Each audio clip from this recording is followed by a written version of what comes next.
Welcome into the roundtable. I'm Brad Wakai. That is my co-host Tyson Gentry.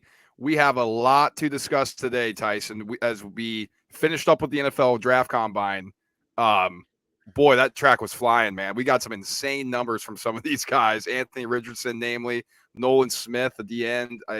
Just an insane performance from some of these people. Um, so we got a lot to discuss. So we'll give our quick post combine thoughts, and we'll get right into our position rankings, the first edition, where we're going to go through and give our top five at the skill positions. Basically everything besides offensive line and defensive line, because we're not really sure how to evaluate those us personally. So we'll allow the experts to do that. But Tyson, what do you think overall, man? I mean, it was I had a good time watching it. Well, it's one of those things where every year you kind of reminded like how freaky all these guys are, and it's the underwear Olympics and doesn't mean anything, and all that stuff's true. But there are thresholds that guys have to hit in order to be like talked about as first round picks, second round picks, whatever you uh, range you're talking about here. Like your 10-yard burst score matters to NFL GMs. I know it's like, oh, who cares about this guy running the 40? They're paying attention. Like it's measurement stuff for a lot of the positions, but then when it comes down to the athleticism, like when it comes to a tight end, man, I mean, if you're going to pick a 6'5" guy versus a 6'5" guy and the tape is identical, but one of them shows up and runs a 4.55, there's your guy. I thought Daniel Jeremiah did a fantastic job in the booth, just breaking down like, okay, this is what you're looking for. This is the threshold, like you said, that you need to hit. Because, in the past, I mean, Mayock, I thought did a good job, but, he was a little bit more like scoutsy or like a little bit more terms that the average viewer can't really understand. So when they're in this edition with Jeremiah, when they're throwing up like the 10-yard split, and like, I don't know what that means. He's like, this is what they're looking for. You need to hit this number. This is what these top guys are hitting. So I thought it was great in terms of production. And some of these new drills I thought was pretty intriguing as well. It was a bit disappointing at the group that we got to show up this year for the skill positions for the most part. Like Jackson Smith and Jigma not running. I mean, you're not going to be shocked by that because he's not going to win with speed anyways. But Sean Tucker not performing drills. Like there was a lot of guys that you kind of get excited, worked up to see because like if Sean Tucker weighed in and fits the bell cow profile and then goes and blows the roof off the combine, we're talking about like a second round pick, like a late second round pick now versus somebody who's going to do it at his pro day, and that might keep him right there in the fourth. Yeah, exactly. And then especially when you're getting to meet everybody at the combine. Not saying that he didn't, but then speaking with everybody, then going and performing. And Bryce Young, he didn't throw, but he's recovering from a shoulder injury, so that's a little bit more understandable. Is going to wait till the pro day, but I agree. I'd love it if all these guys showed up, did every single drill, and just basically just like, hey, I'm here. I'm not going to wait till the pro day. I'm just going to put on a show right now. Especially with quarterbacks, because like Bryce Young got to eat as much as he possibly could and take all that water weight on, and then he was done. Like he didn't need to do anything. I always find it a little bit. It's impressive to me when like Blake Bortles shows up and rips up the combine. I know that's a horrible example because his career didn't work out, but you're throwing to guys who you've never thrown to before. So the timing is different, all that stuff, and you're adjusting on the fly. I mean, we'll talk about our top 5 rankings, but man, just get these kids to compete. Like that's what the combine should be about. Like that's why I love Bijan Robinson suiting up. Like he is a locked and loaded RB1 in this class, and he was just like, dude, I'm the most athletic one here. Like let's go run it. I don't care. Absolutely. So yeah, like you said, position rankings. It's for those of you who aren't aware, the big board. It's what every single NFL team puts together, like their top players at these positions. If they're drafting, this is the best player available. If you hear that all the time, and so Tyson, I've done this in the past. So if you're just joining us, we appreciate you tuning in and kind of watching and listening. But we've been doing this for a while, and we've had some big hits. We've had some misses. I mean, namely, we were really pounding the table for Josh Allen at quarterback in the past. And look how that worked out. He's the best one in that class by a mile. Yeah, but I was also pounding the table for Josh Rosen at one point in the same draft. So it's not Me all too. victories over here. No. Yeah. And that's how it goes, man. That's why it's hard. That's why they pay the GMs the big bucks. And so we're going to try to do figure it out a little bit, give you some analysis, our top 5 guys. And let's just jump right in with the quarterback, Tyson. I think this is pretty much consensus top 4. You can have a different order, I think, but the top 4 should be locked and loaded. And we have the same number 1 up top, and that is Bryce Young. Do you want to give a little quick analysis on what you think about Bryce Young being the cream of the crop here? The size concerns are real. Like the height is one thing, but at the weight and at the frame that he has, like, there is no comparison. Like, and he's not a Kyler Murray runner, right? He's if anything, he's gonna be like a Russell Wilson-esque runner, of the football from the quarterback position, which kinda leaves like, when you're looking for comps, and I think that's part of the reason people are struggling so hard with Bryce Young is, like, we don't know who to compare him to. Uh, Basically, just cut the film on any game Alabama's losing, watch the kid go to work. Watch him play. He wins football games. He's an incredible thrower of the football. His pocket presence is really good. He scrambles to stay alive, and his eyes are always downfield. Dude, if you go back and you watch the Iron Bowl a couple years ago where they didn't score a touchdown, and then all of a sudden they have the ball at their own 3, and he drives down the field, ties the game, and wins it in double overtime, that was routine stuff for Bryce Young in college. Dude, the guy is special. He's going to be an outlier, but he might just be the one you bet on. Yeah, and I have, amazing creativity. Like that's what he does. He's super creative. Like people have comped, like, the playmaking ability to Patrick Mahomes is how he can escape and always extend plays. Now, he's not Patrick Mahomes because they're not the same prototype and the same build. But you know what I was surprised about, Tyson? 9 3/4 hands is not tiny. And for somebody who was 5'10", 204 pounds at the weigh-ins at the combine, I was surprised to see how big of his hands were, which I think makes sense because he spins the ball so well and is accurate. Just has that it factor. That's something I wrote down. Dude just seems to know how to win. Dudes seem to just follow him into the storm, for a lack of a better term. And it's at Alabama, man. Like he's been competing against the SEC and dominated the SEC at his size. And what we know right now is that the SEC is basically just a feeder for the NFL. So I think if he was doing it over in the Pac-12 or the Big 12, major questions for me. He probably wouldn't be my QB1, but the fact he shredded up the SEC, that makes me a little bit less concerned about his size. But that's the major knock on him, right? I mean, just a tiny guy, tiny frame, The only knock. and we're not sure. The problem with it being the only knock is it's super duper legitimate. It is not a Bryce Young struggles, and that's the other part, man. Is how is he going to throw the ball over the middle of the field? That's what I'm most worried about because short quarterbacks struggle to do so. I mean, you look around the NFL, like there's a reason Russell Wilson's completion chart is just dotted on the outside over his career, not down the middle. And if you really want to get into it, like then you're going with Drew Brees as his comparison, and that's unfair.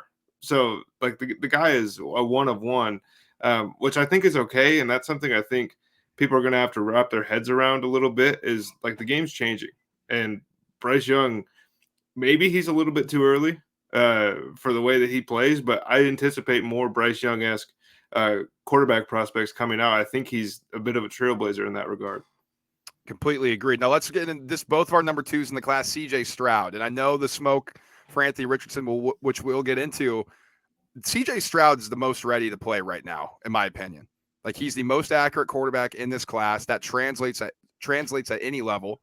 And I thought he didn't run, but when he threw in those drills, I mean, you could just see it, man. He's just pinpoint. He's big at 6'3". I think he's going to be a good pro, a really good pro. Now the question is, what's his ceiling? Because we saw what he did at Ohio State, breaking tons of records for the school and the Big Ten. But we haven't seen those guys typically translate well into the NFL. And I think the question is, the knock on CJ Stroud is how good he actually can be in a muddy pocket. Because at Ohio State, you're playing with the best players in the conference. You rarely get pressured. You have the best offensive line in front of you, and you're thrown to the best skill position players in the conference. How good is it how good can he be when the playing field is level, when his receivers have to go up against the best corners in the country, instead of him obviously having an advantage, or when people are getting after him quicker than he's ever faced before? I think that's the biggest question mark surrounding CJ Stroud. Now, he put some of that to bed against Georgia a bit. Like, he went out and balled out against Georgia, but that's one game. Can he do it consistently over a 17-game season, then consistently over a 10-year career if you're going to be a franchise QB? If he had 3 of those Georgia games on tape, he's the 1-1. Like he's going first. Like you said, he's an excellent thrower of the football. Occasionally, he can look a little bit like a statue. I wasn't super thrilled with his movement in the pocket, but he didn't have to do it much. And he kind of settled in those instances for throwing the ball basically to the sideline and hoping that somebody was there to make a play. When you have the best receiver in college football, that works. Marvin Harrison Jr. made him look pretty good a lot of times last year. Look, dude, if the guy that played against Georgia is the real CJ Stroud, and we just didn't get to see it because of the way the offense was running. Somebody at picking at 2 is going to be super happy with the way this thing works out. The issue is if that's a one-off, then we're looking at, and I don't mean this disrespectfully, but then we're looking at like a Jared Goff type ceiling for CJ Stroud, which you might say like ceiling, that's crazy. Jared Goff was pretty good this year. And like if CJ Stroud like can't move for real, then he might have that kind of career. But if he can move, I mean, we're looking at a small, skinny, athletic version of Dak Prescott. Like he could easily be the best quarterback in this class. And I just think the floor makes him probably the safest because Bryce could be, unfortunately broken and out of the league in a year and a half. Anthony Richardson can't hit water if he fell out of a boat 50% of the time when he's throwing the football, and that could change. But there's so many other guys like Will Levis's floor is so low. I think CJ Stroud is a safe one, which is why he slots in for 2. Yeah, completely agreed. Now let's move into it. Everybody wants to know our take on Anthony Richardson. And I've been getting texts like, "Did you see this? What do you think?" So here's what my thoughts on Richardson are. Now, it took me a lot not to put him at 2 above Stroud because when I went back and watched him after those numbers, I'm like, my God, man, let me see if there's anything that I can convince myself, because the question mark is the accuracy. And beyond that, it's the decision making. Like, he had some bad decisions on where he threw the football that you're like, what the hell were you thinking, or what were you looking at? So I think that's can be concerning when you go to the next level, because it's the threshold for mistakes are so much smaller. Like you just can't force a ball in there. Now he does have a freak arm, but it's just much harder in the NFL than it was in the SEC. But I mean, the knocks are the pros, obviously. I mean, look, we have it on screen right here. Anthony Richardson, 4.43 40, which is insane. Just a freak athlete, man. It's different. Like when he's moving around, and it was funny kind of watching the combine, and he's 40 pounds bigger than these running backs. And he beats most of them in the 40-yard dash. He's throwing the ball 65 yards on a rope. And we had this conversation last week off air, but like to me, I think people are calling him raw, and I just think he's more inexperienced. Like the mechanics are there. He can be a good thrower of the football. It's the decision making, and he just has to play. And that's a double-sided coin, because if you draft Anthony Richardson, you probably don't want him playing this year. Like ideally, you want him playing behind Geno Smith at Seattle at 5 or something like that, right? If he goes to Vegas and he's the guy right away, he's in trouble. I think he has to get seasoned. I'm trying my best to not get Trey Lance again, and that's why Anthony Richardson's at 3 for me. I mean, like in a vacuum, this would be your pick. But like I said it last week, you can't double count the combine for things that, like, we knew Anthony Richardson was fast. We knew he was a freak athlete. He had a cannon. And then he shows up and is a freak athlete with a cannon. And now people are like, maybe he should go 1-1. And it's like, okay, outside the Utah game, can you put together 4 solid drives of tape for me from Anthony Richardson in a row that I can evaluate? Because it doesn't exist. 13 games at Florida as well. So extremely unpolished, for a lack of a better term there. I did hear this, though, and this was from Dan Orlovsky today, and he said, so Florida receivers had like 116 drops this season in football. And so I think he had a 53% completion percentage. He said if they caught just one more ball per game, that would have gone up to 60%, and you don't really have that question about the 60% fit versus a 52% or 53% completion percentage. I thought that was interesting. I think when we say accuracy issues, the placement of the ball is not in the ideal spot at all the time. Like the receivers have to work to go get it. Like some of those drops, okay, maybe it hits them in the hands, but it's like, yeah, but that could have been out in front of them a little bit more. They didn't have to reach back and grab it, and they get credited with the drop. Now, I'm not charting every single drop that happens, so I don't know if that's the case. It's just when I'm watching it, and I watched them live, I'm like, that ball could have been in a better position. So I think that's where Richardson needs to get to, versus a guy like Bryce Young and CJ Stroud, where they put the ball in the money, it seems like 99% of the time. So that's what Richardson needs to get into. He is a social media superstar day one, if it works. Oh, yeah. Dude, I mean, after that, you said it, the Utah game, people are like, this guy's the best quarterback in the world. I was like, okay. And then after that, he just kind of regressed to the mean. Yeah. It's just the way it is. But he's our number 3 prospect, and it feels like our number 4, Tyson Will Levis, is Anthony Richardson light at this point. Huge arm, big, strong athlete. Not quite putting up the numbers that Richardson is, but I mean, he's 6'4", 229. Richardson's 6'4", 244, which is nuts. Levis has bigger hands than Richardson, I think. 10 and 5/8. Richardson 10.5-inch hands. I think that's right, if I'm not mistaken. But I mean, here's the other thing too with Levis. Holds the ball on for too long. He takes a lot of sacks that he shouldn't have, and it's the accuracy thing as well. Decision making, accuracy. Those are the question marks surrounding Levis. Is he too much of a gunslinger? Is he just not ever going to be accurate enough where you can have him out there leading your franchise for 10 years? I think those are the things that surround Will Levis. This is where I'm at with Will Levis is right now he kind of feels like Anthony Richardson without like a get out of jail free card when the pocket breaks down and Anthony Richardson can just go do crazy shit because that's pretty much what he put on film at Florida. Like it's just him jumping, doing a 360 landing and then running 40 yards. Will Levis has the worst pocket presence I think I've seen out of the top tier quarterback prospect like ever. Like he has either doesn't care or has no idea that the pocket is collapsing, what it is. But the positive traits are still there. Like he's a big, strong guy. He's got a cannon. I thought he was a little bit timid at the combine. I would have liked more if he just absolutely ripped the ball because, again, when you're throwing to guys you've never met, timing and all that stuff's a little different. I thought that maybe forced him to be a little bit more inaccurate than he would have been if he was just kind of gripping and ripping. But like, it was so quiet about Will Levis this week that I might be wrong. The NFL circles might like this guy quite a bit. They definitely do, and people don't understand. They can't wrap their mind around it. And I always say, dude, if you have a big, strong guy with a huge arm, they all think, oh, we can just teach him how to be accurate. Just wait till we get our hands on him. We'll teach him. So it happens every single year. People are like, I can't believe this guy went so high. It's like, have you not paid attention for the past decade? Like they all have hubris and think they can fix them. I've been saying Will Levis is a top 10 NFL draft pick for quite a while.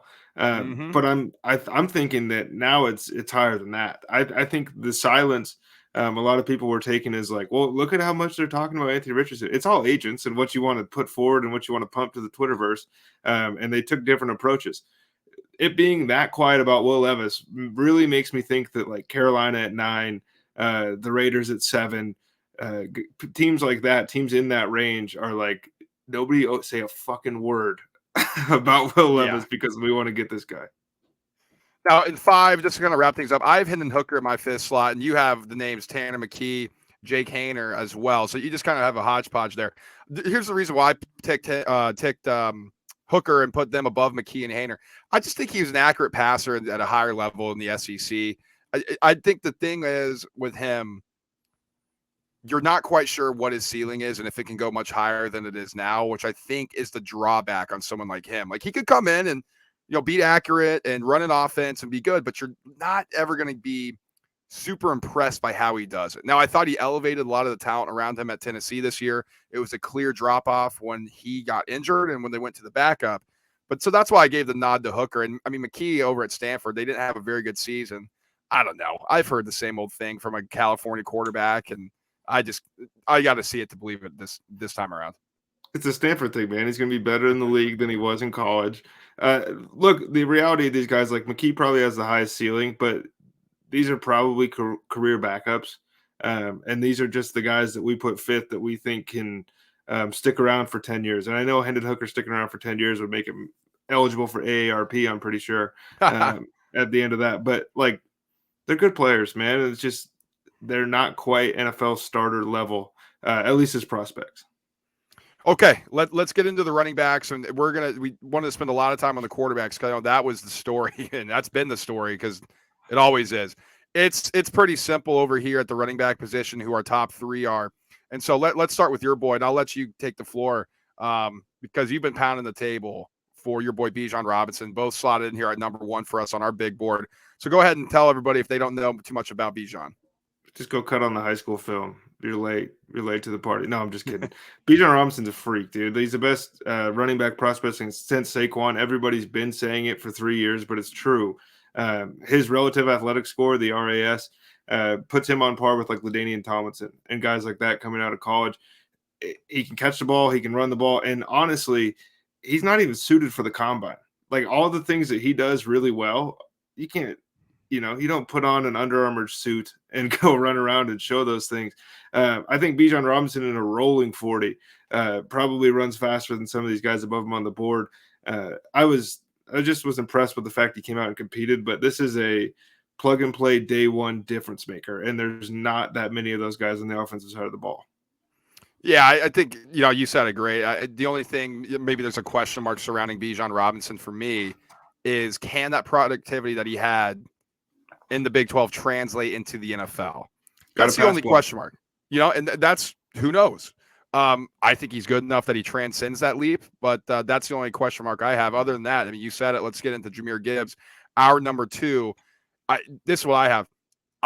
We said this before the show. I mean, he's just so fucking fast, man. And I completely forgot because it wasn't a great Alabama year, and we thought that he was going to be in Heisman contention with just how good he was. But look at this: 4.36 40, 4 hundredths of a second off Devin Achane, who's a track and field guy for Texas A&M. It's insane, and he can catch the ball. Has great hands. Is going to be that new age back where he's dual threat with both catching and running. I think the question mark is going to be some durabilities around Jahmyr Gibbs, and if he's going to ultimately turn into more of just a pass catcher than he is a runner, if he can't take the beating through in between the tackles in the NFL, and then that becomes an overvalued running back. But other than that, I love him as a prospect. Yeah, me too. I think the Alvin Kamara comps are lazy just because there's similar in the fact that they're both insane at catching the football and they can get open and they're super explosive, but like top end speed wise, Jahmyr Gibbs is much faster in a straight line than Alvin Kamara. His contact balance isn't as good, and that's the thing that kind of separates Alvin.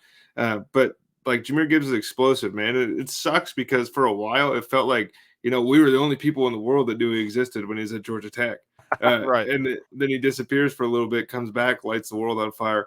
I mean, this is the NFL now. You're not drafting like Bijan's a 3-down back, and the guy we'll talk about next has a chance to be a 3-down back. But Jahmyr Gibbs is this class's Christian McCaffrey. He's this class's Alvin Kamara.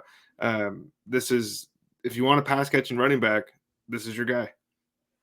Zach Charbonnet at 3. Now we have him higher on our board. We both have Charbonnet at 3, I should say. We have him higher on our board than a lot of the experts or people who put out mock drafts and their analysis on the internet. It's very simple to me. The guy's 6'1", 220, ran a 4.5 40. He is big and strong, can pound between the tackles. Like, I have no concern about that. If you're looking for a bell cow running back, I think Zach Charbonnet is your guy. 4.5 340 there. And honestly, Tyson, I was impressed by looking at his numbers because on tape, he may have looked a little slow when you're watching. You're like, I don't know if he has the burst. This proves he has the burst. This proves that he's a way better athlete than it looked on tape. I think the only question mark I have about Charbonnet at the next level is if he has enough wiggle. Does he have enough of elusiveness to break a tackle one-on-one, make a move one-on-one when you need those extra 2-3 yards and you're one-on-one in space? Other than that, this is my number 3 here. I don't think really anybody else can get above these 3 for me. And he's a plus producer at the college level. Like every year that he was involved in the offense, he was the best player on UCLA. And that's no disrespect to DTR. That's our boy. But the offensive win, as Zach Charbonnet went, came back actually this year. People were a little bit scared off. Like, why did this guy he couldn't compete with Brees and Kenny Walker? So how is he going to look in this class? And this class is the best running back draft class since 2017. I don't even think there's a question about that. Basically, the only thing that I think can hold him back is he gets a little bit too upright as a runner. And it's one thing when it's Diabate from Utah or whatever that's meeting you in the hole. It's a whole nother thing when that's Bobby Wagner. And that could be a concern. But the guy is a willing and eager pass blocker at the running back position. They don't make him like that coming out of college. That's something that you learn how to do unless your name's Ezekiel Elliott for the most part. Like, you don't come in the league looking to hit a linebacker on a blitz. He's going to play a lot. And I think that honestly, and I'll go on record right now, I think he's going to the second round of the NFL draft. Oh, okay. I love it. Now, who's your 4? Because I have A-Chain at 4. Who's your 4 again? So number 4, I have Sean Tucker. Okay. And that might be a little bit high. It's self-admitted. But he might be a one-trick pony. But that trick is speed. And like his target share was great. He can catch the football. And honestly, a lot of what I think I'm seeing with Sean Tucker, with the way people were talking about him, it feels a little bit like prospect fatigue, because we've known who Sean Tucker was since 2021. Like when this guy came into college, it was like, oh, immediately you got to turn on the Syracuse game because Sean Tucker could do some crazy shit today. I think he could have benefited quite a bit from testing. I still think he's going to rip the pro day up, but pro day, I mean, 40s at the pro day are a little bit interesting. He might run a 4.1 at this rate. It's tough. I really believe in the talent, man. He gets a little bit too upright too, but he's not going to play the same role. I don't know if he's good enough between the tackles to like be a day one starter for an NFL team. But I think he's going to dominate if he goes to a zone running scheme or somebody that wants to throw him the ball out of the backfield. There's just things that he does athletically that I don't even think H-Chain can do. Yeah, I think for me, this is a very soft 4 ranking for me. Quite honestly, I was Yep. looking to replace A-Chain at 4 here when I was going through it, but I just landed on this. You just can't teach the speed that he has, and he's just extremely fast and an elite athlete. And honestly, I was a little disappointed by the 4.32. We heard all week how fast this guy was, track guy, and then goes out and runs a 4.32, and you're like, gosh, that's not really what I was expecting. I was at least hoping for something in the 4.2s, especially on that track where everybody's running fast. So that opened my eyes a little bit. But he was the lone bright spot on that horrible Texas A&M team last year, and I have to give him a little bit of something for that, because he could have been like, "Fuck this! This is bad. I'm just going to get ready to go to the draft," and he didn't. He stayed in there, competed. I'll give him that, especially in today's day and age in the college football, where you're kind of always keeping an eye on the next level. Right.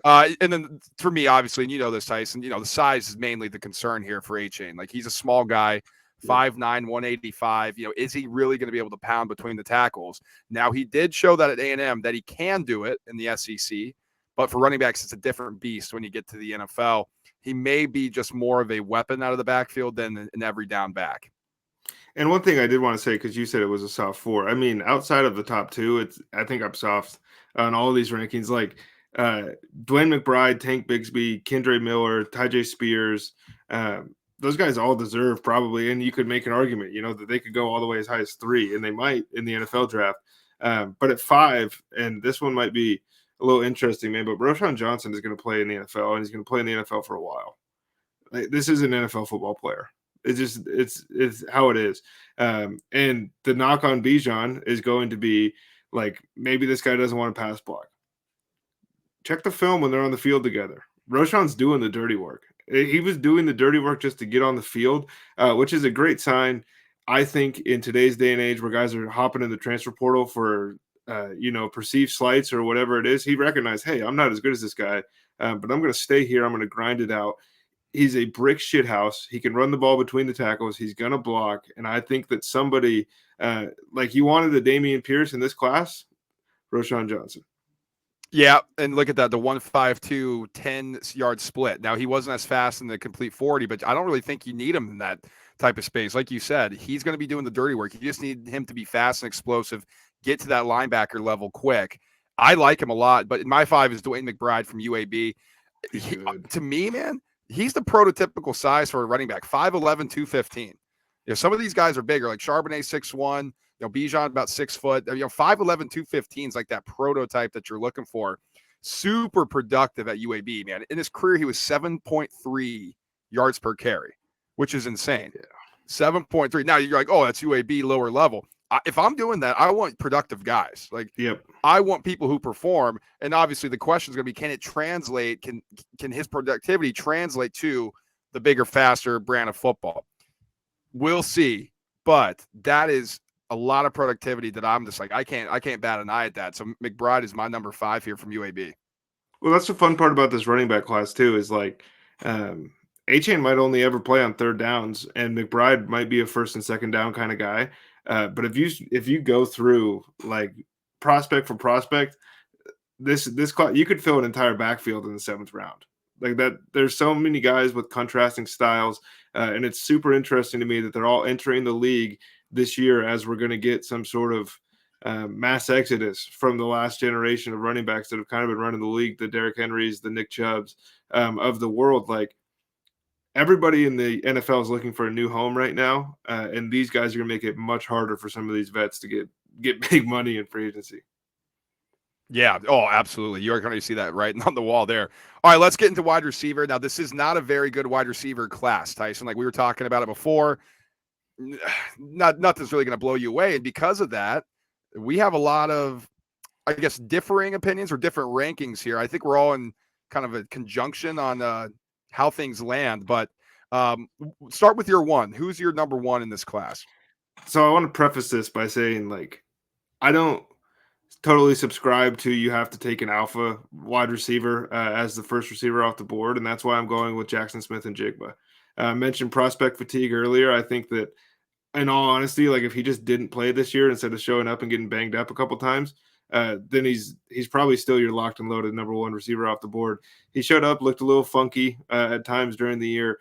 This dude is so ridiculously quick. I mean, he's out here setting combine records like in the 3 cone and the 20-yard shuttle. Like he is freaky the way that this guy can. It's beyond perfect technique. Like there is a God-given talent there to just be shifty.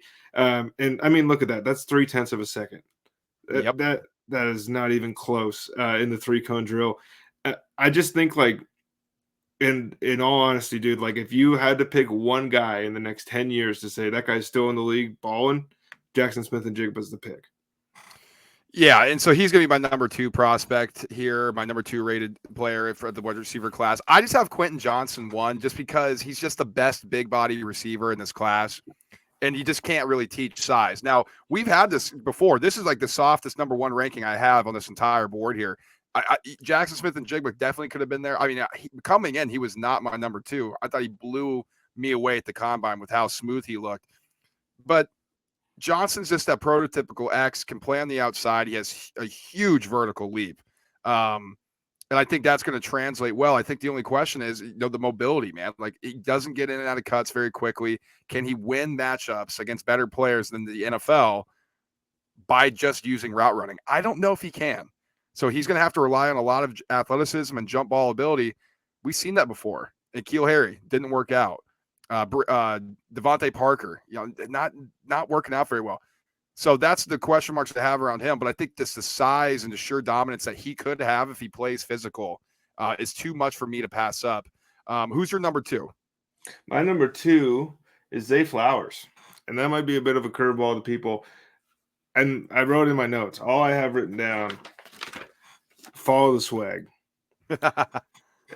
This guy is either going to be the best receiver in the NFL in 3 seasons or he might be out the league. No, he is super duper elusive. Like he's shifty, he's quick. And again, it's a slot guy, which kind of speaks to this class. I think you're finding more specialized role wide receivers than you are finding true guys that can just go out, and you're not finding Devontae Adams, basically, at least not at the top half of this class. I just thought what he was able to do last year, and I think the community's been a little slow to react to Zay Flowers because it wasn't until a month ago, pretty much, that you start seeing first round smoke for a guy who was better than all these dudes in college, and he was playing on a worse offense in a worse scheme, in a scheme that was almost designed for him to not look good, and he still was able to he blows me away, man. I think this guy in and out of breaks is as close to uncoverable as Jackson Smith and Jigba is. Yeah, I love Zay Flowers, man. Just a couple points here for my number two, Jackson Smith and Jigba. And you already said it, man. Just elite agility and route running. Just, he's going to be the best inside receiver in this class playing in that slot. He knows how to play it already. He can read defenses at an elite level. And he got hurt last year, only played 3 games. This was when he was a freaking sophomore, man. He was dominating college football. So he's a blue chip prospect, in my opinion. The only questions I have, what was going on with that injury last year? Like what was going on at Ohio State? Like, was it really injured? Was it you just didn't want to play? You didn't even want to be there in the first place? So I'm curious to see what people dig up about that. If there's any thoughts behind it. Like, is he really, I don't want to say it like this, but does he really love football? Or is he just like, I'm just kind of here because I need this to get to the NFL? Like, I'm not sure. So I love him as a prospect. He's my number two. My number three is Zay Flowers. Who's your three? My 3 is Jordan Addison. I just like he's Devontae Smith light to me. I think if you really start getting into the nitty gritty, and we were talking about it with Bryce Young, Jordan Addison is very slight as well. His the only guy that looks like him that's out here like producing for real is Devontae Smith. And I think Addison might be like the safest floor guy in the draft. Just pretty good athlete, pretty good route runner. It's not like super duper great at either one of those two things, but this is a guy that lit the world on fire 2 years ago, moved schools, does it again. Like you can't overthink it at this point. I think with Jordan Addison, like he's going to be a good player. I just think that the guy we were promised at when he was at Pitt, and everyone was like, "Can you? This guy's coming out. He's top 10." That player never lived there. We just got pretty excited. Yeah, and just a quick point on Zay Flowers, man. Just his elite quickness. It's super hard for him to be covered by cornerbacks. Like they just can't get their hands on him, dude. He's like a little ghost chasing around, dude. You can't catch him. It's awesome to watch. 5'9", 182. That's hard, especially when you're not an elite route runner. They're like, all little, pretty raw. I mean, this is a tiny class, dude. I was looking they're through all it. little, man. They are, and so that's the only thing for Zay Flowers on me. My number 4 is Jordan Addison as well. I know he's your 3, but for me, dude, the combine scared me away. Like I thought he was a better athlete than he showed at the combine. And just, I mean, look right here, 4'4", 940, and somebody who's undersized, 5'11", 173. That scares me a bit, man. But I don't know. His route running is amazing. Like he always finds himself open. I think that's how he's going to translate to the next level, is just being just such a great route runner, like an Antonio Brown, where he's always going to find himself open. I just don't know if he's going to have the explosiveness at the next level where if he gets open, he can break one off. He may just be a possession guy using a third down weapon, something like that. But that's my thought on Addison. Who's your 4? My 4 is Jalen Hyatt, dude, and I hate it. Preseason, I'd be here. We'd be looking at A.T. Perry on the screen. I'm glad that we got a full season of that, so I got that out of my system. But I just think there's always going to be a place for a guy like Jalen Hyatt in the NFL. I think the only thing he does better than everyone in this class is track the football in the air, but he does it so much better than everybody else in this class that it's really hard for me to justify knocking him out of the top 5. Not a super polished route runner, not super polished anywhere, really. But like you want your Will Fuller, you want a guy like that can just go track down a deep ball and get you a touchdown every couple of weeks. I think Jalen Hyatt's that guy with room to grow. I thought he was going to run way faster than 4.4. Me too. That's kind of the scary part here is like we were sold on a burner, and then he might not be a burner. 4.4 is ridiculously fast anyways. But when you're going against these corners now that are running high 4.2s, low 4.3s, you got to be able to move. And I think his ability to track the football kind of makes him look a little faster while the ball's in the air. And I think that's going to separate him. But I think Jalen Hyatt, if it was like gun to the head, I don't know if I think he's going to be a great NFL wide receiver. But that's kind of the cutoff, because after those top 3 for me, like QJ, Marvin Mims, Jalen Hyatt, all these guys like Josh Downs, I could see all of them being out of the league. Me too. And that gets me to my 5, which is Josh Downs. And he wasn't very impressive physically either. 5'9", 171. If you're not going to blow anybody away with your speed, you have to have something. And for me, it says his footwork, man. Like super, super polished route runner, can get in out of breaks quick. I thought he had a productive collegiate career, both back-to-back 1,000-yard receiving seasons. That's with 2 different quarterbacks back-to-back seasons as well. So I don't know. I mean, if you're looking for somebody who with a, I guess, a low ceiling but a high floor, this would be my guy, or this would be your guy here with Downs. He's never going to be a number 1 on a team. I don't even know if he can really be a number 2, but I think he's going to be able to find a niche in the NFL because his route running is so sharp. The quarterback's always going to know he's going to be in the right spot. He's a good player, and he was benefited a little bit by the quarterback play in college, but he's a good player. Quentin Johnson, I have no idea. Like I truly don't. Like this is either Kevin White with better production in college, or this guy is going to be a number 1 wide receiver on an NFL team for at least a rookie contract. Every uncoachable trait that you could want in a wide receiver, Quentin Johnson has. It's just the ability to play football that I worry about, and I think we lose sometimes when we talk about these Big 12 wide receivers. And we're like, do you see those yards after the catch numbers? And you forget they don't tackle. They don't play defense. Like Right. some of these screens, there's 30 yards for he's even like somebody's close. There's social distancing on defense for a lot of his career in the Big 12. I wasn't overly impressed with his performance in the playoff. I wasn't overly impressed with some of the giant stat lines that he put up this year because a lot of those are him 30 yards wide open. And I don't know if that's Sonny Dykes. I don't know if that's or if that's just him being a freak. And athletically, he seems to be a freak. I've just been burned by project wide receivers with this frame and project wide receivers, frankly, from this school and TCU in the past. He's either one to me or he's not on the list, so I had to put him somewhere. That's fair. That's fair. Okay, let's get into tight end. We're going to run through this a little bit quicker because it's pretty self-explanatory for a lot of this. It's mainly 5 guys and maybe a 6th guy in there. Number 1 for both of us, Dalton Kincaid out of Utah. Now, he didn't perform at the combine. He's like, screw it, man. I'm going to rest on my laurels here. And I think that was not a bad decision for him. He's the best pure receiver in this class. Great footwork, great route runner. He's like the prototypical new style tight end where he's a receiving tight end. I think just maybe the lack of mass overall could be an issue at 6'3", 246, 6'3 and a half, 246 officially. He's not the best blocker. That could be the one issue I see with Kincaid, but he's easily my number 1. Yeah, and if you want to copy the Chiefs and you want to find somebody like Travis Kelce, you start with Dalton Kincaid. Michael Mayer, number 2, from Notre Dame, 6'4 and a half, 249. I think he's the best overall tight end, Tyson, where he can catch and block. He's kind of got that both those things going on, like that typical Gronkowski type of deal. Extremely physical, can win his matchups blocking and receiving, which I like, but I just think a lack of speed, that may be an issue where he's not able to separate like he did in college. As we see here, as I pull down a 4.7 40, it's kind of plodding down there. What do you think about him? To me, he is a worse athletic version of TJ Hawkinson. Okay. He's going to stick his nose in there. He wants to play football. He loves to play football. He's a good football player.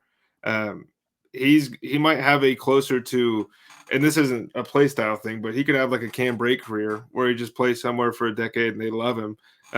But he's quiet on the national scene. I think if you wanted the tight end to play right now, you take him. If you want projects or you want upside, you probably take everyone else in this top 5.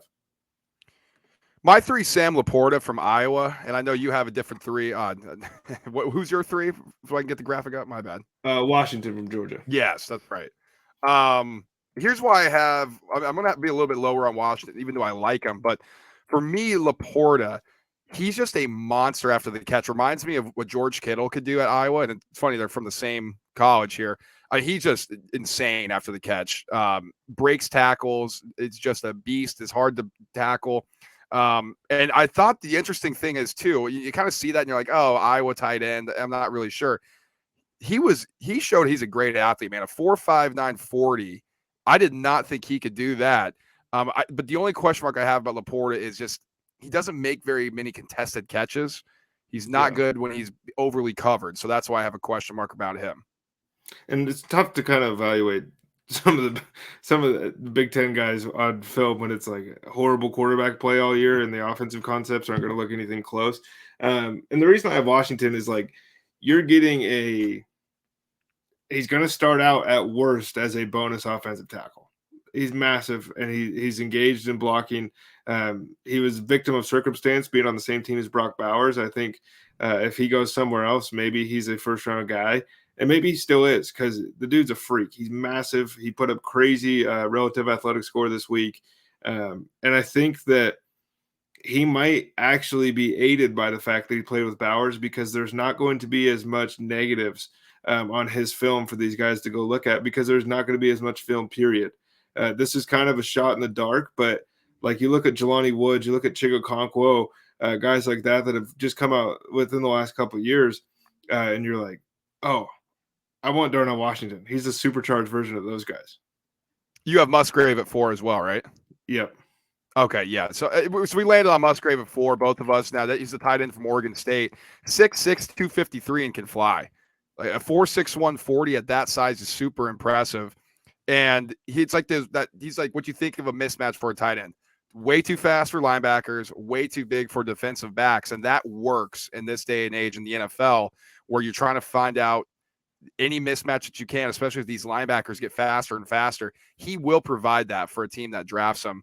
Not the best route runner, but maybe you can just use his speed just to win, especially if he's put in those situations where it's like, hey, just go run a go route up the seam.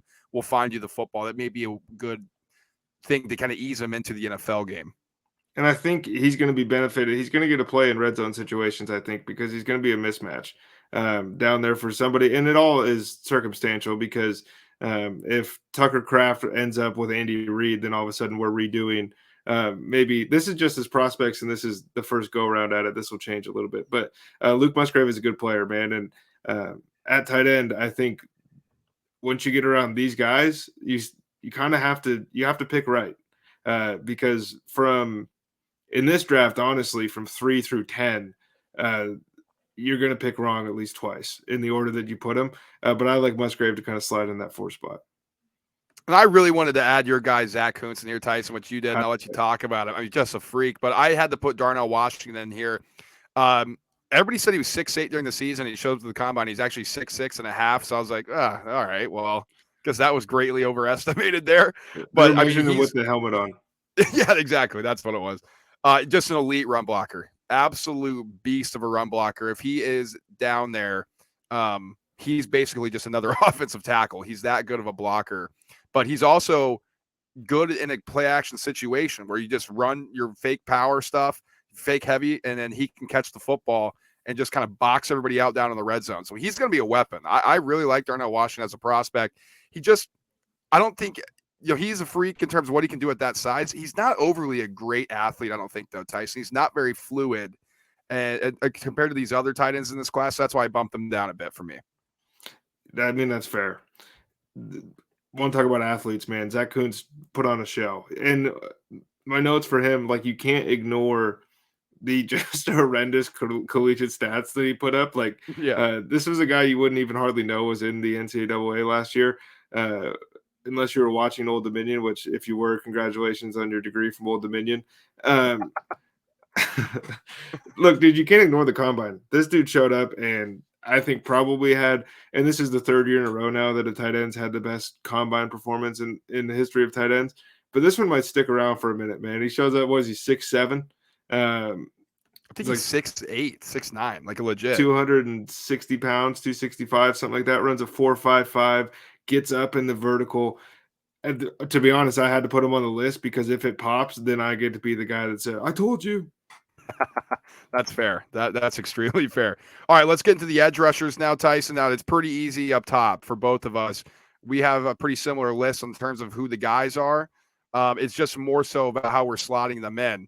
And so for us, I mean, immediately off the top, it's pretty simple, pretty easy. It's going to be Will Anderson Jr.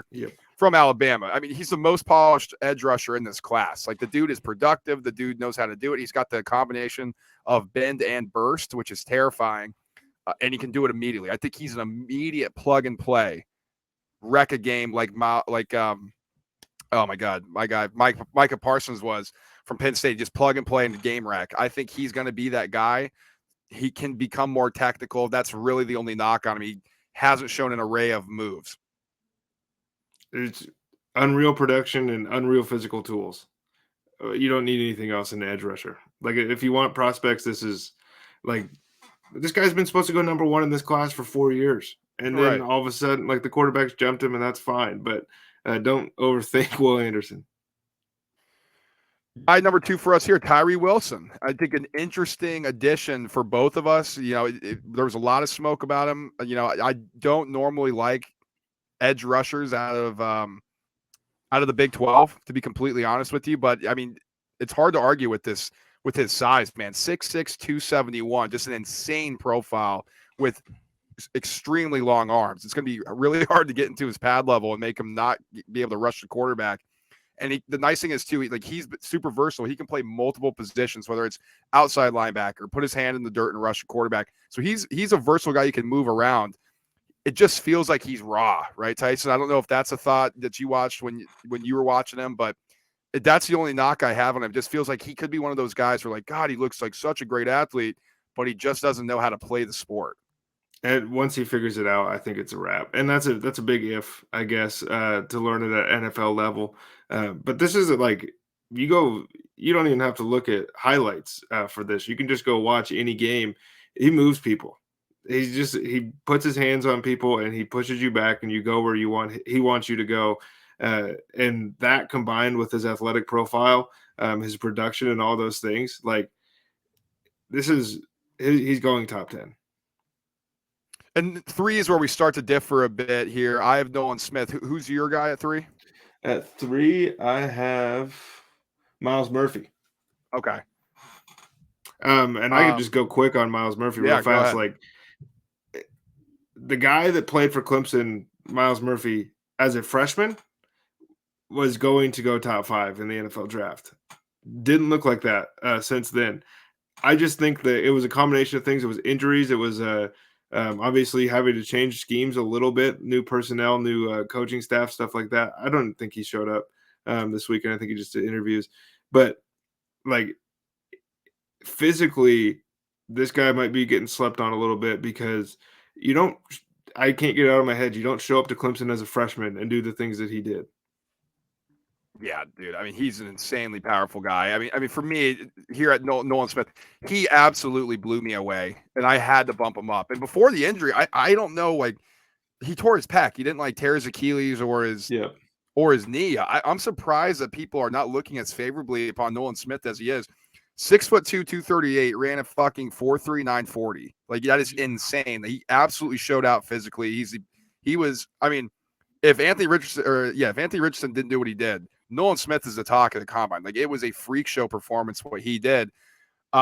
He's just an elite burner coming off the edge, can play 3 downs. I don't know why he's falling on people's boards. He's a bona fide number 3 edge rusher for me in this class. Size is the only thing I'm concerned about. Slight frame at the 238 spot.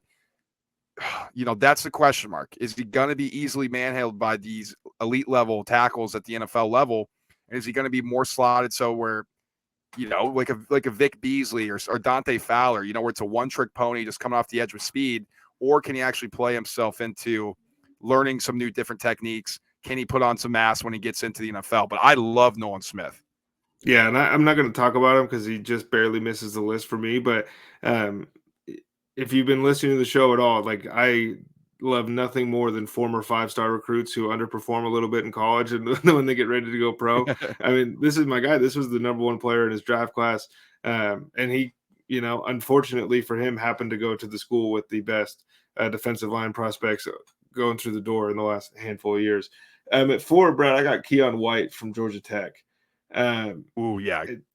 This dude has, I think, the best hands of maybe anybody in the draft class. His gas tank and his motor, that's why he's here for me. Like, this is a guy who's just, his give a shit factor is 10 all the time.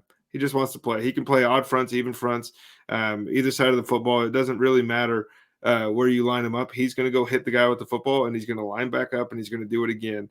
And I think there's always going to be a place like that for a guy, or a place for a guy like that in the NFL.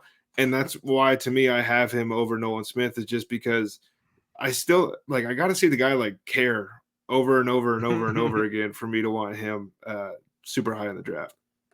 Yeah, for me, Lucas Van Ness here, I thought he had another performance here at the combine that really boosted his status and where people look at him. I mean, a 4.58 at his size is extremely impressive. Now, the question mark, he didn't play a lot for Iowa. Like, he didn't start for him, but 6'5", 272, it's hard to teach his extreme power. Super physical, coming off the edge, can just blow you away. Ex-hockey player, so he actually has a very good bend of his hips. Like, he knows how to, like, really, like, use his pad level to win in certain situations, what I think is interesting when you're talking about somebody who this wasn't his first sport, the football. And so I think he does an excellent job with that. Just needs more reps, man. That's the question mark. Reps and technique. If he figures it out, though, he's going to be a monster. And I have him at 5, but easily to me, he could be the second edge rusher off the board when it comes draft time. And in all actuality, he's probably going to slot in 3rd. So we're both a little bit low on him versus where we're seeing him mocked. It's tough to tell when guys don't get a lot of play on tape to kind of really know where the weaknesses are. But sometimes that just means that the dude's a stud. And I think he's just a stud. Like he's powerful, he's strong, he's good at everything. Like I think he's just going to uh, show up somewhere with minimal fanfare, and he's going to go get to work, and he's just going to do it over and over and over again. And Miles Murphy for me, man, I like him. I'm obviously lower on him than you are, but like you said it, man, he's extremely powerful. He can blow up any play. He can Yep. blow up any play that he's involved in, even at that next level at 6'5", 258. Has massive potential if somebody can figure out how to unlock it. Just for me, it's just the lack of productivity in college. It seems like he only played in flashes. That's not what you want. If you have to be teaching a motor at the next level, that's going to drop him for me. Okay, linebacker Tyson, let's get into it now. I think this is where we may have our biggest disagreements. Now, this isn't a very good linebacking class, but who's your number one prospect? My number one is Drew Sanders. The kid from Arkansas / Alabama. Basically, to me, like he can play inside linebacker. You can line him up standing up over the tackle. He's a good athlete. This is how good this linebacker class is, right? This guy is my number one, and my two knocks on him are tackling and stopping the run. Like those are the things he needs to work on, and that's kind of your main job in the NFL when it comes to playing linebacker. But like this dude checked every box for me. Just watching him as far as the eye test goes, like he's a dude, man. He is. He is. For me, it's Trenton Simpson from Clemson. I just super fast with great movement skills. Like as you can see at 4.43 40. It's he just can cover in space. And for me, maybe I'm a little shaded differently on the linebackers because I want linebackers nowadays who can cover the tight ends, can cover wide receivers if they need to, especially if they play that breaks down and they have to do that. So I'm maybe a little bit shaded to Trenton Simpson. He probably doesn't have the highest ceiling on this list, but for me, I think he fits the modern game. So he can man coverage. I think the concern is in zone coverage. He's not very adept at doing that. He didn't look very good on tape doing it. Like he got lost a lot, and I think that's a concern. But he can cover in space, and that's what I'm looking for at linebacker. How about number two? I've got Trenton Simpson. I mean, it's just like next up in your freak list from Clemson playing linebacker. Right. That's who he is. Like these guys are going to churn out NFL ready linebackers / box safeties for the next 10 years. And he's this year's version. He's a good player. I have Jack Campbell from Iowa here. Prototypical run stopping linebacker, man. Like that's what they do, baby. they just run their heads into some walls and stop the run. And he proved he can move a little bit, man. He proved he can move around in college, cover a little bit more than you would expect from a prototypical Big Ten linebacker, which I thought helped out his draft stock a bit. Just he didn't have a lot of tackles for loss in college, Tyson, which makes me concerned. Like he's more of a reactor than he is anticipator. And if you're going to be like a run stopper, I'm going to want you to anticipate that and at least get in the backfield and blow things up for loss. Well, that's kind of the issue with a lot of these guys is like, and we were talking about it pre-show, there's a lot of special teamers on this linebacker list. And it's just kind of trying to find the ones that are A, going to get the opportunity and B, the ones with the right instincts and the ability to kind of be a chameleon and play in any scheme. And that's why I like Henry To'o. Oh, I think I got it. Toa. Yeah, he's going to play for 15 years. Instincts are crazy. The ability to fit in any scheme is crazy. I don't know if he's ever going to be the guy in a linebacking room that like he's your superstar. This guy showed up and just started making plays. He's just around the football. He's always there. And this might be ridiculously high. He might not even get drafted in the NFL draft. He might go 6th round. I just think that there's a place for somebody like him in the NFL. And that's honestly when it comes down to it, because like you cut the film on and you do all these things, but they draft prototypes. They draft archetypes of different people. And there are 2 of these on every team, and there always will be. And they said at Alabama that he might have been the smartest coach or the smartest linebacker that they ever coached, which is super high praise. I think he's one of those guys who can think his way into it. For me, it's Drew Sanders. You had it number one. Tackling was the reason I bumped him down. That's just the major concern about him, which is hilarious. But the guy can absolutely get after the passer from the linebacking position. I think for me, Tyson, he may just move into one of those guys who's an edge rush specialty. Like Yeah. he can move in space a little bit, but he never really showed a great coverage ability. But I think he can be a weapon for a team. It's like, okay, whenever the play breaks down, the quarterback is rushing. You didn't really need to set up the spy because Drew Sanders can just cover so much ground and get after the passer with natural instincts. But I don't know. It feels weird to me that his weakness is tackling. And he's like, instead of moving over to edge rushing, I'm going to stay at a linebacker where I need to tackle. You got to respect it a little bit, though. I mean, the kid's got some nets. I That's liked it. fair. Brad, my 4 is somebody that we're both too low on, in all honesty, and that's Dion Henley from Washington State. The dude's a playmaker, and he is active. He just wants to play football. He wants to fly around. He wants to hit people. Good size, good speed, good athleticism. You're not like he's checking boxes as you go through, and then when you go watch him, like this dude, he might be the best linebacker from this class. In the next, at least through the length of their rookie contract. I just think that this guy's a playmaker, and it's becoming a league where you have to be. The only concern I have for him, or not only, but one of the big ones, it's like when I watch him, I don't think he's very good at attacking the mesh point on like zone reads, and that's the way the NFL is moving. And if you're struggling with that against Utah or UW or whoever it is in the Pac-12, like it's going to be really hard to stop Jalen Hurts and whoever's playing running back. That's just an unavoidable fact.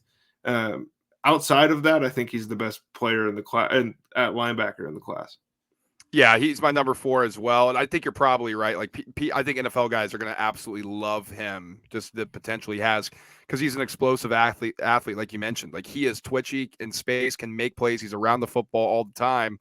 But I agree with you. Besides, like your point with the mesh point, with the reading on that, he's just not very good in coverage as of now. Yeah. And you know me, you need to be able to cover if you're a linebacker. So that's why I bumped him down, me personally, for my big board. But I do like him, and we probably are too low on him. That's just the way it is. Who's your 5? Well, it was going to be Noah Sewell, and then he showed up to the combine and did that. So I'm with Dorian Williams from Tulane. Like if you want somebody that can cover, he's got a super interesting skill set. He's got, I mean, this dude's like defensive end long arms. Like he's got some length to him. And if you watched him at all, he was kind of the heart and soul of not just that defense, but that entire team in a renaissance year. But again, like there's not that many super high ceiling players in this linebacker class. And that's kind of the reason to me, like I had to leave Jack Campbell off my list, is just because like, I don't know what the floor is, but it's low. And I think Dorian Williams can, at worst, play somewhere for 6-7 seasons. Yeah, and I think a lot of it has to do with how good he is in pass coverage. Like he's probably the best pass coverage linebacker in this class, which at 6'2", 230, that's what you need if you're going to compete in this league.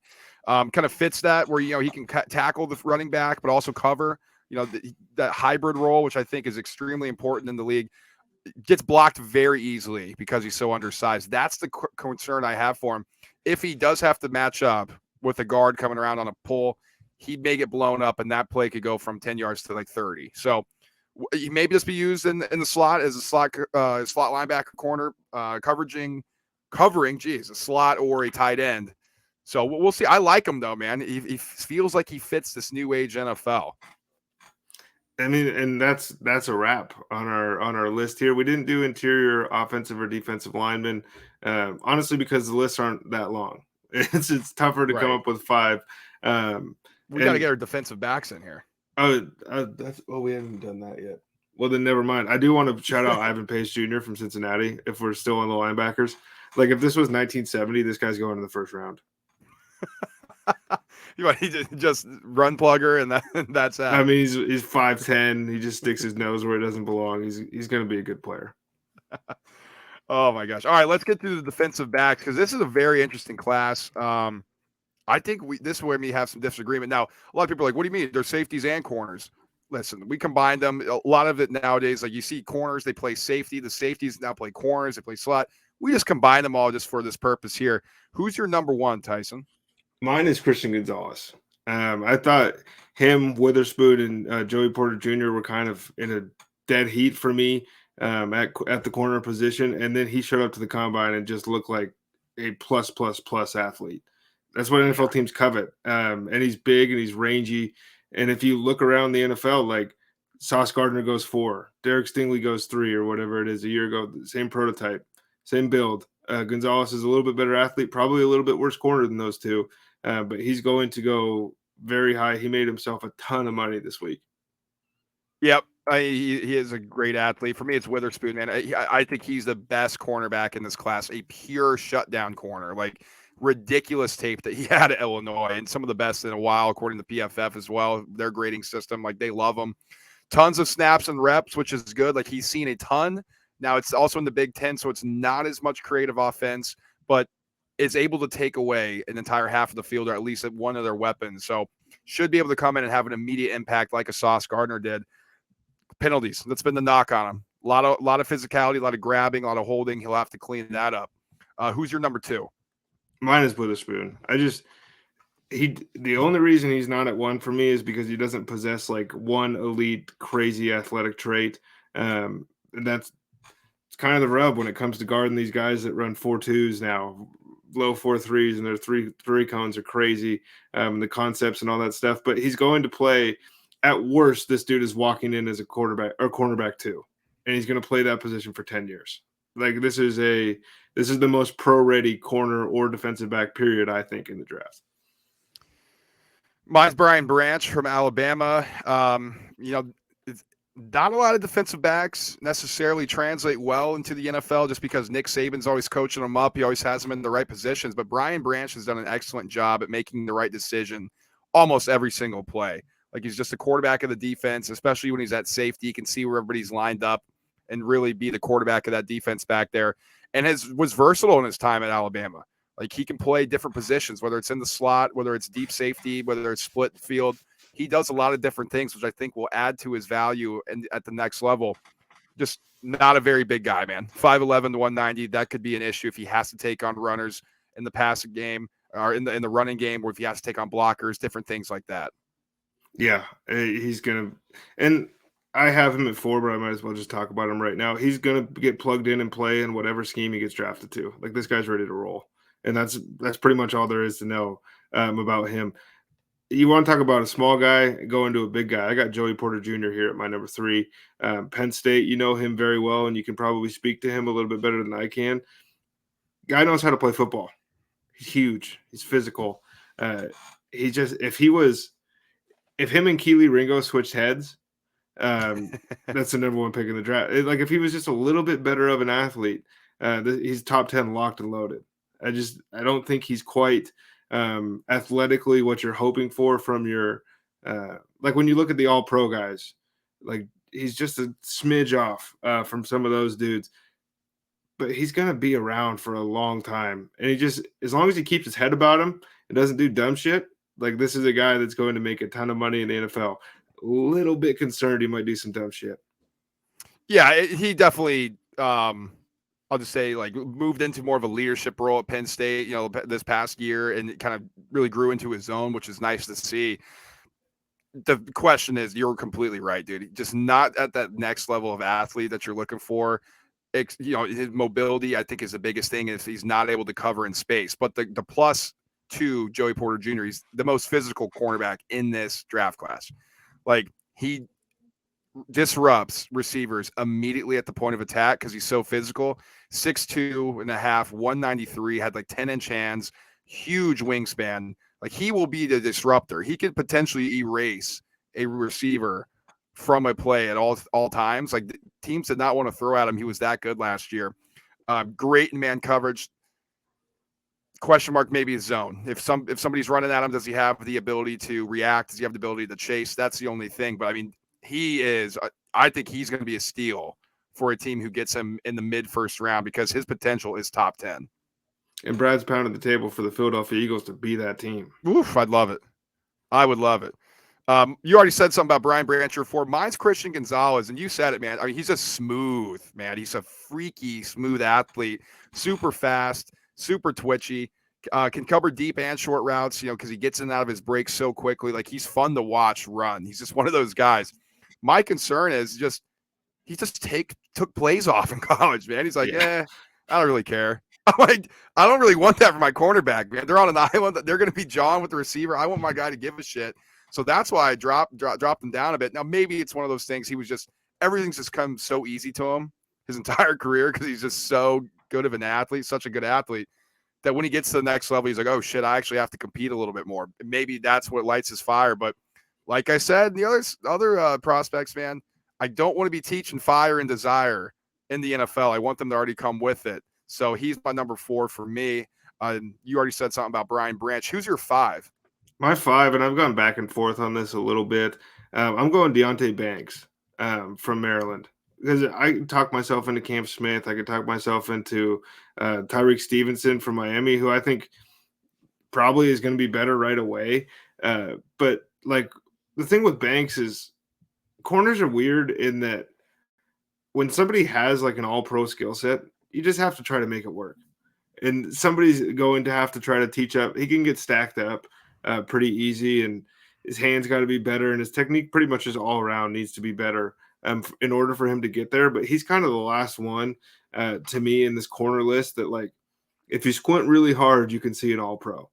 With the rest of the guys, I think you squint really hard and you can see pretty good football players, but like you're closer to James Bradbury than you are Jalen Ramsey, and we're trying to hit home runs. Yeah, I think you said it well. And that's, Emmanuel Forbes in here with me. He's another one of those guys that you mentioned. Like, you're just hoping that it all clicks for him because he has elite ball skills, showed that at Mississippi State, can pick the ball off at the next level just because he high points it. He knows how to intercept passes, which I think that's what you're looking for when you're looking for a guy who can turn the ball over. He's 6'1". He's 166 pounds, Tyson. Like, this dude is rail thin, tiny. So he's going to be able to get pushed around, and wide receivers are going to be able to push him around. That's the question mark. I mean, forget about tackling in the run game. Bryce Young should stand next to him until draft day just to look big.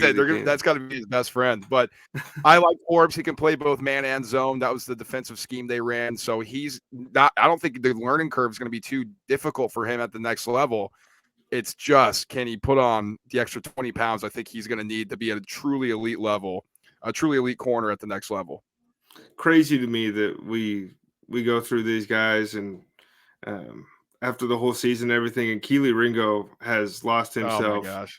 So much draft capital, so much money. Just he didn't do anything. It was just like preseason. It was like this guy's top 10, and now it's like I don't know if this guy's second round. Crazy, man, crazy. And that was your guy, man. You were pounding the table for him. I know. And then I watched a little closer, and I was like, I don't like it. It happens. It happens. Okay, that's our position rankings, Tyson. I know for you listening out there, we really appreciate it. I know we ran a little bit long than what we normally do, but we did a ton of work on that. Wanted to share our initial thoughts after the combine. And if you have any other like thoughts, you yourself, if you're like, you guys are fucking way wrong on this, let us know, man. Like, we want to interact with you guys on our socials. We want to interact with you in general. So make sure. I mean, that's what's fun about the draft. Like, comment into our podcast. Let us know. And you got to be betting the draft, man. Like, this is money making time, and you don't have to. I came off a little strong there, but it'll be in the Chalkboard app. That it's in the App Store. It's in Google Play. Had a pretty good weekend in the UFC. We got heartbroken on the PGA Tour this weekend again, but we got NCAA tournament, conference tournament play. Either is just tipped off, or we'll be tipping off tomorrow when this comes out, or Wednesday later in the week. All those picks will be in there. And I mean, how much money did we make last year on the NFL draft? It sucks to say it that way, but we hit 6 out of the top 10, I think, something like that. And then you had a great draft. Yeah. Kind of catching guys as they were falling and identifying spots. And the only way that you can do that is to kind of dig into a little bit of tape and just try to read the room and see what's real and what's fake. And we'll be throwing what we think's real in the chalkboard. And if you think we're wrong, fade us and try to make some money. Absolutely. And in the meantime, feel free to contact us on the socials that have been playing here on YouTube. If you're listening to us to podcast form, Twitter at @TRT_pod. That's where all the hate comes from on Twitter. So if you're like, you guys are idiots, feel free to jump over on the Twitter machine and contact us there. Now, if you want to look at Tyson's beautiful, luscious beard, you can see us on Instagram at _the_roundtable_pod_. And if you want to see both of our beautiful faces, that's over at our TikTok at _the_roundtable_pod_. We got a ton of content coming out for you guys this week. NFL Scuttlebutt. What's happening with the franchise tag? That'll be coming out later. we are previewing the Power 5 conferences, their conference tournaments in college basketball. What else do we have going on, Tyson? We got the NBA Oh, yeah, the kicking off. Players Championship. Oh, Oh, yeah. maybe we can hit a golf bet. So we got a ton of stuff coming out for you guys. So make sure to subscribe, like, and share the show. We will be speaking to you all soon. Until then, guys, peace.